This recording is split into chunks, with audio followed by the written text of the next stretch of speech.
Onions life style ఈరోజు మీకు నేను ఎంతో టేస్టీగా ముక్కల పులుసు ఎలా తయారు చేసుకోవాలో మీకు నేను చూపిస్తున్నానండి. ముక్కల పులుసుకి మనకి ముఖ్యంగా చాలా సాంప్రదాయమైన పద్ధతిలో మీకు 11 రకాల కూరగాయలతోటి మనం ముఖ్యంగా పోలాల అమావాస్య రోజు అమ్మవారికి నైవేద్యంగా మనం ఈ కలగాయ పులుసు అని కూడా అంటూ ఉంటారు. కొంతమంది సత్తరం పులుసు అంటారు. ఈ విధంగా 11 రకాలు కానీ 9 రకాల కూరలు కానీ కలిపి ఈ ముక్కల పులుసు చేస్తూ ఉంటారండి. ఇంత మంచి రెసిపీ మీరు మిస్ కాకుండా చూడండి. చూసారు కదండి, ఇక్కడ ఈ విధంగా నేను 11 రకాల కూరగాయలని కట్ చేసుకుని పెట్టుకున్నానండి. అలాగే నెక్స్ట్ కరివేపాకు, అలాగే కొత్తిమీర, అలాగే గ్రీన్ చిల్లీస్, కారానికి సరిపడా గ్రీన్ చిల్లీస్.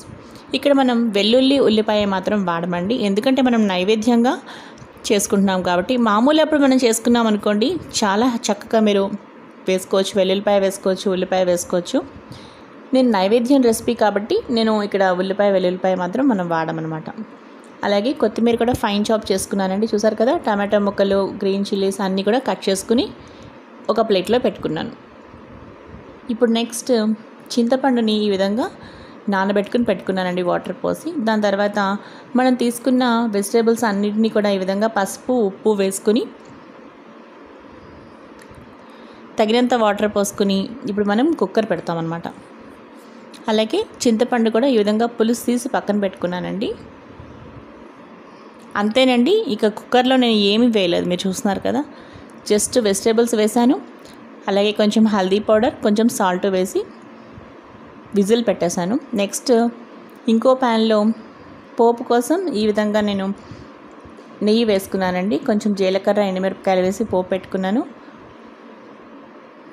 అలాగే కుక్కర్ కూడా విజిల్ వచ్చేసిందండి. చూద్దామండి, మనకి పులుసు చాలా బాగా రెడీ అయిపోయిందండి. మీరు మన మామూలు అప్పుడు కూడా చేసుకోవచ్చు అనమాట. ఇప్పుడు నేను నైవేద్యంగా చెప్తున్నాను కదా, ఇది రైస్లో కూడా చాలా బాగుంటుందండి. మీరు తప్పకుండా ట్రై చేయండి.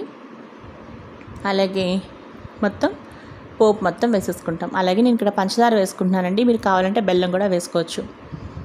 ఇప్పుడు మనం చింతపండు పులుసును కూడా వేస్తాం కదా, పోపు కూడా వేసేసాము. శుభ్రంగా కలుపుకున్న తర్వాత ఇప్పుడు మనకి పులుసు చిక్కదనం కోసం ఇక్కడ శనగపిండి అయినా వేసుకోవచ్చు. కొంచెం శనగపిండిని కానీ బియ్యపిండిని కానీ లేదంటే కార్న్ఫ్లోర్ని కానీ ఒక 2 టేబుల్ స్పూన్ వాటర్లో కొంచెం మిక్స్ చేసి దాన్ని కొంచెం మనం అలా వేసుకుంటే, సిమ్లో పెట్టుకుని కొంచెం అలా కలుపుకుంటే పిండి ఇందులో పులుసు చిక్కగా ఉంటుంది.